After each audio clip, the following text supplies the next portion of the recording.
What happens when one of Hollywood's most beloved underdogs collides with late-night television's most cutting interrogator? The answer is more explosive than anyone expected. Tonight, we're breaking down the fiery on-air clash that left Sylvester Stallone storming off The Late Show with Stephen Colbert. And what happened behind the scenes may change the way you see late-night TV forever. Make sure to subscribe and drop a comment, because this story only gets more shocking as it unfolds. The atmosphere backstage at The Late Show was its usual mix of nerves and electricity. Stallone had arrived early, out of habit, out of respect. At 77, the Rocky icon still carried that unmistakable presence, the quiet dignity of a man who had earned every scar. He wasn't there for laughs. He was promoting a deeply personal documentary about his father's journey from Italy to the United States. It wasn't a vanity project. It was a legacy. Meanwhile, Stephen Colbert stood in front of the mirror, adjusting his tie with a spark in his eye. His assistant had laid out the talking points, the safe questions, the promo notes, the respectful tone. But Colbert had something else in mind. "You know what?" he said to his producer. "I'm tired of playing it safe. Let's see what the Italian stallion is really made of." "Stephen," the producer warned. His team was very specific. They want to keep it focused on the documentary and his family's story. Colbert smirked. "Exactly. We'll talk about the American family and what that really means today." In the green room, Stallone quietly reviewed his notes. This documentary wasn't a gig. It was a tribute. Years of interviews, memories, and research had gone into it. He wasn't just sharing a story. He was honoring his roots. His publicist, Maria, paced nervously. "Sly, something feels off," she whispered, eyes glued to her phone. "They're asking for background that wasn't in the brief. Stuff that feels political." Stallone looked up, calm but firm. "Maria, I've been doing this for half a century. I can handle Colbert. And this story, it deserves to be heard." Moments later, the stage manager appeared. "Mr. Stallone, we're ready." The crowd roared as Stallone stepped on stage. Applause filled the studio, not the kind reserved for just any celebrity, but the kind earned through decades of grit and resilience. Colbert greeted him warmly, too warmly. His introduction hit all the right beats. Rocky, Rambo, and now the heartfelt documentary. But once the clapping stopped, something shifted. "So, Sylvester," Colbert leaned in, his tone suddenly sharp beneath a veneer of interest. "You're diving into your father's immigrant story. That's timely, especially with how immigration is being debated today." Stallone nodded, easing into what he thought would be a respectful conversation. "Yeah, my father came here from Italy with nothing. He worked hard, believed in the American dream. This film is about honoring that journey." Colbert's smile thinned. Right. But let's be honest. Your father's experience as a white European immigrant is very different from what's happening now, especially at our southern border, don't you think? Stallone froze for half a second. That wasn't in the prep. That wasn't the conversation he agreed to have. "Well, Stephen," he replied carefully, "leaving everything behind and starting over. That's a universal experience. My father faced discrimination too. It wasn't easy being Italian back then." Colbert leaned forward, voice tightening. "Come on, Sylvester. Are you really comparing early 20th century Italian immigrants to today's undocumented migrants? That's apples and oranges. And you know it," the studio murmured. The energy turned. Stallone's jaw clenched. Anyone who knew him recognized the warning sign. "Stephen, I'm not making comparisons, Stallone said, trying to steady the tone. I'm talking about my father's story, about the values that built this country: hard work, perseverance, respect for others. Respect for others, Colbert repeated, his voice soaked in mock sincerity.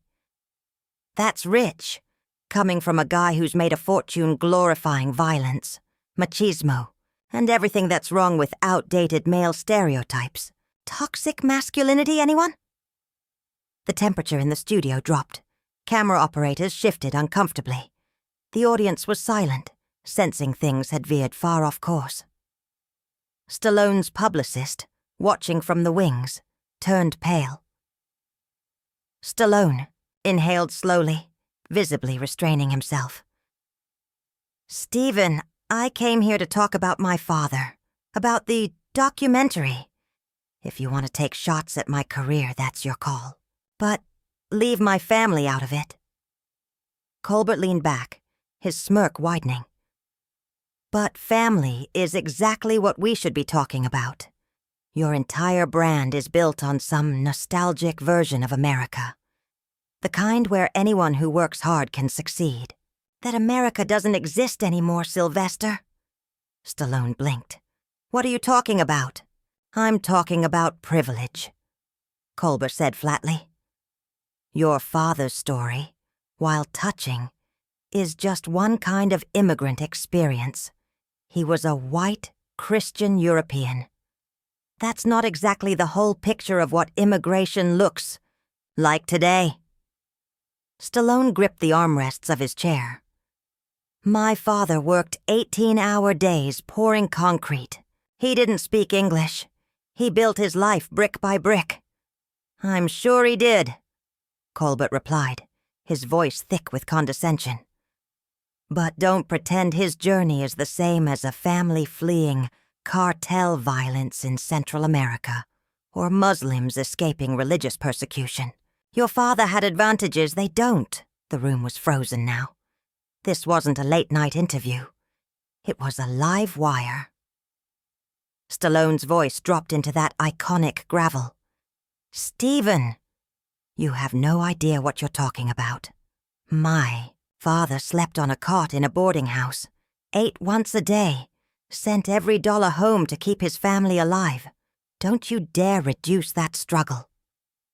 But Colbert wasn't backing down. If anything, he seemed energized by the tension. I'm not minimizing anything, Sylvester. I'm providing context. Your father came here during a time when being white and European opened doors that others still find slammed shut. That's not his fault. But it's the truth. Truth? Stallone's voice cracked slightly with disbelief. You want the truth? My father bled into the foundation of this country. He didn't ask for favors. He worked. He was grateful. Every single day to be here. He never made excuses. Colbert's grin sharpened. Sure, and that's a great story. Inspiring. Traditional. But don't you think it's just a little tone-deaf? That pull yourself up by the bootstraps line doesn't fly when whole communities are stuck under the weight of systemic inequality. The audience shifted again. You could see the discomfort now. Arms folded, eyes darting. Some had come for laughs, and were now caught in a slow-burn confrontation. Stallone leaned forward, his eyes locked on Colbert. You want to talk tone-deaf? Let me tell you what's tone-deaf. Sitting in a multi-million-dollar studio, lecturing a 77-year-old man about the meaning of sacrifice, turning a conversation about family into a political cross-examination. Oh, come on, Colbert scoffed. This isn't a hit job. I'm challenging the message, the idea that anyone can succeed with just hard work. That message ignores the real systems keeping people down. Systems don't stop people. Stallone fired back. Excuses do. Giving up does. My father didn't sit in Italy and whine about fairness. He came here, broke his back, and made a life, Offstage, Colbert's producer was frantically motioning for a rap, slicing the air with hand gestures. But Colbert wasn't stopping. "But don't you see?" he pressed. "That mentality blames the victim. It suggests anyone who hasn't succeeded just didn't try hard enough." Stallone's eyes narrowed. "Victim blaming? Are you serious right now? I'm talking about ownership of your own life, about not waiting around for someone else to fix it. That's not blaming. That's reality." "And yet," Colbert replied coolly, "your father's reality was colored by his privilege. He may have had nothing, but he had the right skin tone. He came from the right continent. He practiced the right religion." A collective gasp swept through the studio. Even the camera crew froze, slowly tightening their zooms as if instinctively, sensing the moment had become something historic or catastrophic. Stallone sat back, eyes dark, jaw clenched. The fire in his voice had cooled to ice. "Unbelievable," he muttered. "You just took my father's entire life, his sacrifice, his struggle, and boiled it down to the color of his skin. You dismissed everything he earned because it didn't fit your narrative." "I didn't dismiss it," Colbert said, suddenly quieter. "I'm just asking you to see it in a broader light." "You're not shining a light," Stallone replied. "You're casting a shadow." And with that, he stood up, removed his mic, and walked off stage, leaving the audience in stunned silence, and Colbert staring, momentarily speechless, at the empty chair. Colbert pressed on, but his voice no longer carried the confident edge it had moments earlier. "I'm just trying to provide historical context." "Historical context?" Stallone repeated, his laugh bitter. "You want context? Here's some for you. My father was called a Dago. He was told to go back where he came from. Italian immigrants were lynched in this country, Stephen. They were treated like second-class citizens." Colbert's smugness faltered. "That's different, and you know it." "Different how?" Stallone snapped. "Because it doesn't fit your narrative? Because it complicates your tidy categories?" "It was a different time," Colbert replied weakly. "A different time," Stallone echoed mockingly. "So discrimination doesn't count if it happened in the past. But somehow, my father's success still gets discounted because of advantages he never had?" Colbert struggled for footing, his trademark wit nowhere to be found. "Sylvester, you're twisting my words." "I'm repeating your words," Stallone fired back. "You said my father had privilege because of his skin color. You said his story doesn't matter as much because he was white and European. Those were your words, not mine." Trying to regain control, Colbert interjected, "What I'm saying is, we need to be honest about the different experiences people have in this country." "Honest?" Stallone's voice rose again. "You want honesty? Here it is. You invited me here to talk about a documentary that honors my father's legacy. And instead, you're using it to push a political agenda. You're disrespecting my family story just to score cheap points." "I'm not disrespecting anyone," Colbert protested, but the conviction had drained from his voice. "You absolutely are," Stallone said firmly. "You're sitting there telling me my father's hard work doesn't matter because he was white. You're saying his struggle doesn't count because it happened in a different era. You're reducing a man, a human being, to nothing more than his race and religion." The air in the studio was heavy now. Audience members shifted in their seats, glancing around with discomfort. What started as an interview had become a raw ideological battle. Colbert made one last attempt to pull the conversation back. "Sylvester, I think you're misunderstanding what I'm trying to say." No, Stephen. I understand you perfectly. Stallone replied coldly. You're trying to rewrite history to suit your politics. You're trying to divide people, not unite them. You're tearing down the values that made this country great. Values like what?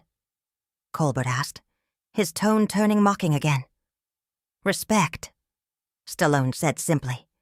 Dignity. Treating people as individuals, not just members of some racial checkbox. The pretense was gone now. Colbert's usual polished demeanor had slipped into open hostility. Oh, please, Sylvester. Spare me the civics lesson. That rugged individualism. You keep preaching? That's part of what's wrong with this country.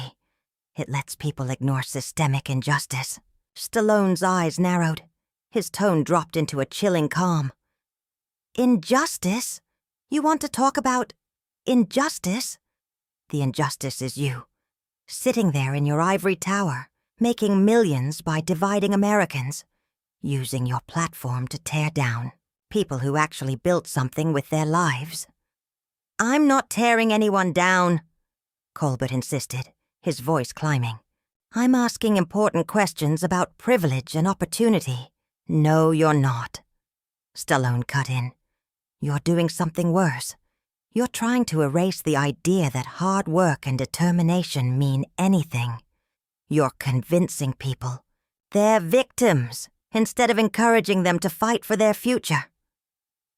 The studio audience was riveted, the silence more deafening than any applause. This wasn't scripted late-night banter. This was a genuine collision of world views, live and unfiltered. Sensing he was losing the room, Colbert tried to pivot. Let's get back on track. Your documentary. What do you want people to take from it? But Stallone wasn't letting him off the hook. Oh no, Stephen. You started this. You wanted a conversation? You're going to get one. You asked what I want people to take away. I want them to know that America is still the land of opportunity, if you're willing to work for it. That's exactly the kind of naive thinking that... Naive? Stallone's voice erupted like thunder. Naive? You think it's naive to believe in the American dream? To believe that people can overcome hardship and build something better for their kids? I think it's naive to pretend everyone has the same chances, Colbert snapped, his own frustration boiling over. Stallone stood abruptly. The screech of his chair against the floor echoed across the silent set. You know what, Stephen? I've heard enough. I came here to honor my father's legacy, to talk about hope, perseverance, family. And you turned it into a political hit job. He pulled off his microphone, handed it to a stunned production assistant, and walked off stage without another word. The audience remained frozen, caught between shock and awe, as Colbert sat there, alone, the weight of his miscalculation settling. In, the audience gasped, audibly. No one had ever walked out on Stephen Colbert, and now Sylvester Stallone was doing just that. Colbert sat frozen, his polished late-night composure shattered. Sylvester, please, sit down. Let's just continue the conversation, he stammered, but his voice was tinged with panic now. Stallone turned, his voice booming across the studio. Continue what conversation, Stephen? You don't want a conversation. You want a platform. To twist my family's story into a soundbite for your politics. Colbert looked rattled, fully realizing he had pushed too far. I'm just trying to present different perspectives on immigration, opportunity, in America. Stallone laughed, a sharp, bitter sound. Different perspectives? You mean your perspective? The one that says my father's sacrifice doesn't matter because he had the wrong skin color. The one that reduces human beings to racial checkboxes instead of seeing them as individuals. Behind the scenes, Producers frantically gestured, desperate to regain control. But it was too late. This was no longer a segment. It was a live implosion. Stallone moved toward the edge of the stage, slow and deliberate. You want to know the real problem, Stephen? People like you have forgotten what made this country great. It wasn't programs. It wasn't identity politics. It was men like my father, who came here with nothing and built something out of sheer will. Sylvester, please, Colbert pleaded, his voice almost breaking. Let's just finish the interview. Stallone stopped and turned back, eyes blazing. The interview is over, Stephen. And so is any respect I had for you, or this show. You showed your true colors tonight, and they're uglier than I imagined. What are you talking about? Colbert asked, his voice cracking. I'm talking about the fact that you lied. You told my team this was about honoring my father. Instead, you ambushed me with politics, twisted my words, and tried to turn this into a lecture on privilege. The audience sat in stunned silence. Many looked disturbed. This wasn't the Stephen Colbert they thought they knew. This wasn't wit or charm. This was something colder, more divisive. Colbert made one last attempt to salvage the wreckage. Sylvester, I'm sorry if you felt I was being unfair.